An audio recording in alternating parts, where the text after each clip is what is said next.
All things look good from far away, and it is man's eternally persistent, childlike faith in the reality of that illusion that has made him the triumphant, restless being he is. Rockwell Kent. In the summer of 1926, American artist Rockwell Kent set up his studio in Dan Ward's disused byre in Glenloch, Donegal. The byre was cleared out, and Kent and his wife lived there for the next 4 months. Kent immersed himself for a time in the character and culture of the area. The impression he made would be remembered long after he departed. Returning to America, he would go on to produce perhaps his best-known series of illustrations for the Herman Melville novel, Moby Dick.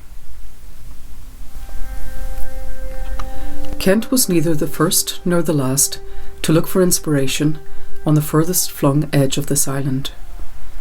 The landscape here has long been the inspiration for artists, from Augustus Nicholas Burke to Jack Butler Yeats and Paul Henry. The romanticised notion of isolation, of remoteness and wilderness, which has drawn many to this area, was perhaps especially common in the earlier part of the 20th century.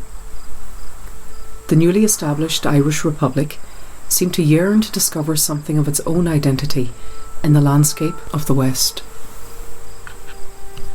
It would form the backdrop for filmmakers too, from Ken Loach to David Lean, from John Huston to Jim Sheridan. Even the term landscape can be fraught. To live in this place, to be immersed in its rhythms and atmospheres, season after season, to be of this place, to call it home, brings an understanding of place far removed from ideas of the picturesque, of scenery, of views. The contemporary reality of living and working in this seeming remoteness stands apart from these romantic, sometimes paternalistic perceptions. I suppose for me it's never been remote. It's always been central to my life. I was brought up here in Malin, in Ashowan, where I lived in my mother's family home and ran pretty wild. I was the youngest of 5 children, and my elder sisters, we were all girls. My sisters were sent to school, and I was kept back from school because of the cost of schooling. But I ran completely wild. I was supposed to have a governess who looked after me, but she didn't, because I got up earlier and I was out with a little wild pony we had. So I would just take the pony, just with a bridle or halter, and ride her all round the countryside. I knew every farm, and I would return home round about 5 o'clock, probably. And I had 3 years totally doing what I wanted. Eventually I went to school in Belfast, to a boarding school, which, as you can imagine, was pretty awful. And restrictions were unknown to me. So I was not a very good pupil. I was way behind because I hadn't learnt anything from my governess. It was decided that I was not going to be academic, so I was taken out of school and sent to learn shorthand and typing down in Dublin, in Alexandra College. So at the age of 16, I had finished that course, and I had my first job in Dublin as a little secretary. From there, I then went to England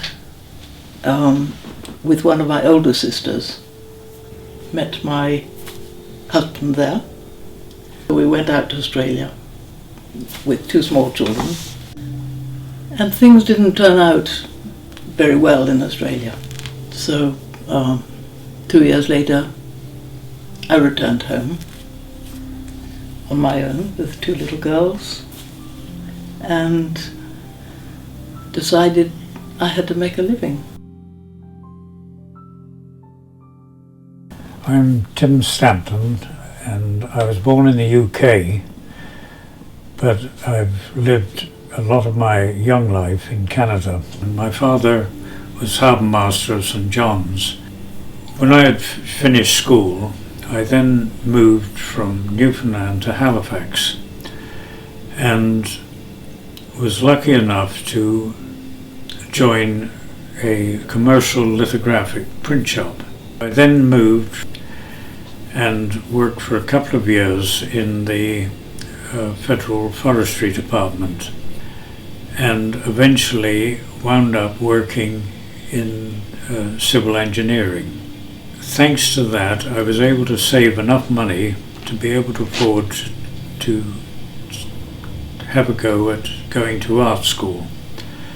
So I paid my way across to the UK, did a couple of years in art school, and one Christmas holiday I went down to St Ives to meet Bernard Leach. And to my great surprise, in the spring I got a letter from the studio offering me an apprenticeship in the pottery. And I was at the Leach pottery for 4 years. I had met in Australia quite a lot of artists and potters, and I'd got to know the art scene and thought, I could be part of that as well. I decided I was going to be a potter because I'd had a little trial run with a potter up in Portrush for a couple of months, and he had described to me what pottery was all about. And I then started up a pottery in Castletown House, and then I was joined with a couple of other more professional potters. I think in 1979, when I'd been making pottery for about 12 years there, again I was on the move. I left Dublin and I went to England, eventually to meet Tim, quite by accident, because of the interest in pottery.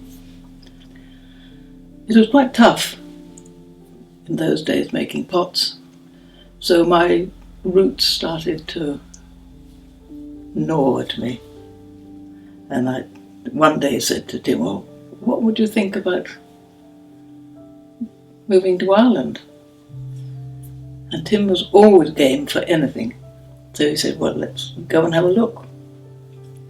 So I thought we'd start in the south and work slowly up. And he says I got more and more excited the further north I came. And we stayed with my sister, who lives very close. And she said, well, you realise that Bala is empty now. So we walked up and we both thought, this is the place we'll be. And I couldn't get over the sense of belonging and the fact that I was quite sure I could work. But I wasn't sure about Tim. And Tim was the first to say that this is a wonderful place, got great potential. All the sheds were empty, full of rubbish. I think we could make a go of it.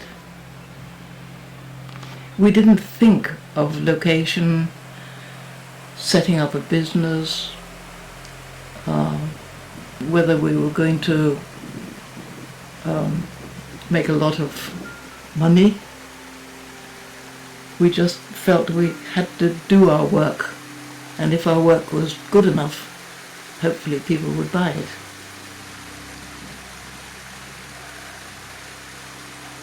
I'm focused on printmaking, and the area that I started in was with wood engraving.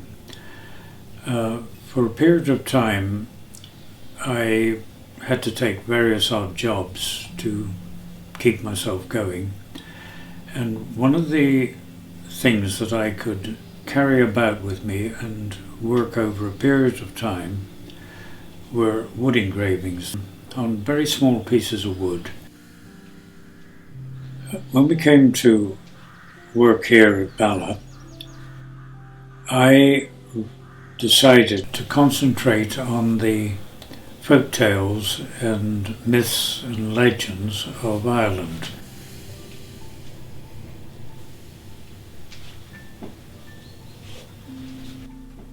One of the things about being in a community that we have up here in Inishowen is that you will chat to somebody and they will come up with the most marvellous short stories which have got terrific humour in them, and creating some of the images from these is great fun.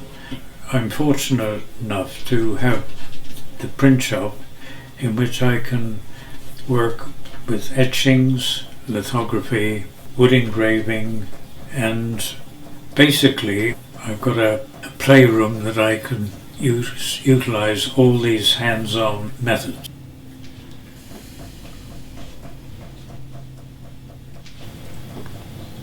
Over the years I have been working on making small books, limited editions, and these of course have all been based upon the local tales, and I was involved in a project in producing images for a book on Ogham, the ancient Irish alphabet, and various other illustration projects.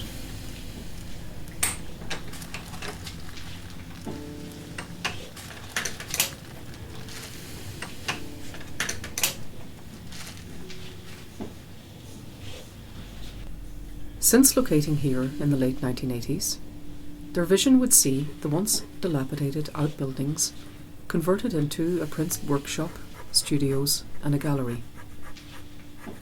Developing a model of self-sufficiency and adapting where necessary, they have created a continuously developing practice and the resources needed to sustain it.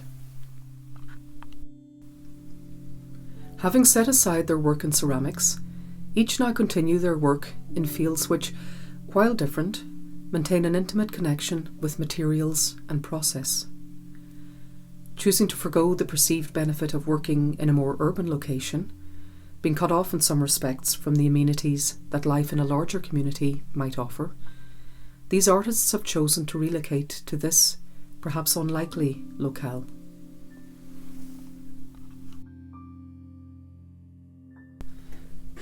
Now working mostly in etching and wood engraving, the same sharply focused sensitivity to tools and materials underpins Tim's current work. Presses which have seen generations of production, papers manufactured in ways unchanged since the 17th century, and hand tools passed down from Mabel Royd, one of the preeminent wood engravers of the early 20th century. Hand-sewn and bound, limited edition bookworks are a perfect vehicle for the tales of a self-confessed, unreliable historian. Tim's work draws on sources from his earliest experiences and his sometimes humorous blending of local folk stories and mythology. The roots of his imagery and his methods can trace their roots back to some of the earliest printed works, such as Caxton's illustrated versions of the Canterbury Tales and the Fables of Aesop. But the sources of his work are now found in the depths of legend and folk tales of the area he now calls home. Far from feeling isolated, They maintain a connection with others working in diverse creative pursuits, spread throughout the area and beyond. One of these connections, quite by chance, saw Christy Gillespie, who had acquired a series of 11 printing plates from Kent's autobiography, It's Me, O Lord, make his way to Bala, where the careful restoration and preparation of these plates would see some of Kent's iconic images reborn in the hands of Ross and Tim.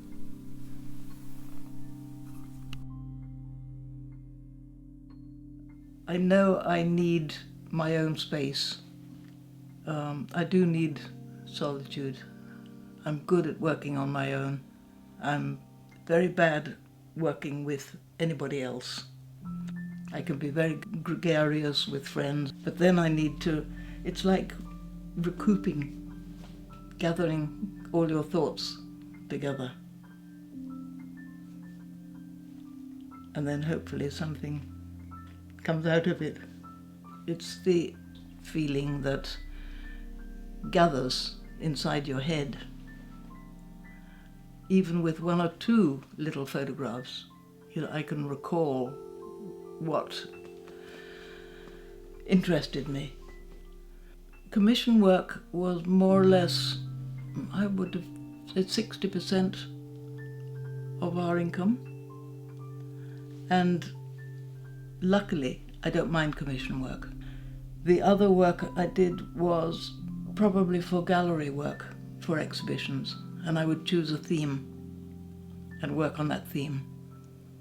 But the books that I illustrated, the publishers just turned up on my doorstep one summer, put the proposition to me. They wanted within 8 months 30 sight paintings. The first book was on Inner Showan. And I said, yeah, of course I can do that. So that was the start. And then the other books rolled on from there. So it was challenging. But the weather was very bad because you had to work from November, December, January, February, till March, April, getting your material to be ready for the following autumn. Yeah. The time was against me. The first 3 were delightful. The second 2, the island books, were fun because we sailed to the islands and each expedition was wonderful and exciting and dangerous. But the ones on land were just a little bit more difficult.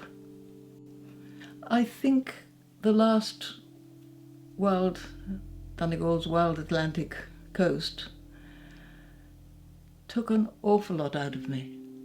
It was the most difficult one, and I'm not quite sure if I would tackle another one like it. I think I'm getting too old. So I think my book illustrations have possibly come to an end. Well, it'll give me time to work on another project. At my first exhibition in Kenny's, in Galway, I called the elements earth, wind, fire, water. Each element I treated, all at once. I did all the fires because you get into it so much you don't want to leave it to do something else. The smoke of the fires are so like the clouds that you can intermingle them almost. The water, of course, it's so wonderful. And, the air was covered by the clouds and the fire. But again, as I get older, I become more focused on individual things. The colour of a rock and how it changes if it's in water or underwater, rather than the whole scene. But I think that's probably life's pattern. Certainly in the cloudscapes, you get the same type of formations over and over and over again. That great cleft, nearly every day you can see it, you can spot it, because it moves around a little as the sun moves around. And it took me probably a couple of years before I stopped and wondered what it was and really worked out how it could be. So it's such a continuous thing. I've seen it, and I've been watching it over 30, 35 years. Yeah. Same with the sand dunes. You know, the erosion, and then it builds up again, and it erodes again, and it builds up. I saw a little watercolour of the Five Fingers painted by a great aunt's mother. I don't know the date. Beautiful little watercolour.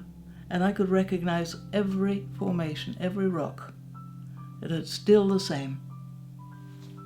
And that must be 150 years, maybe going on 200 years. I was delighted.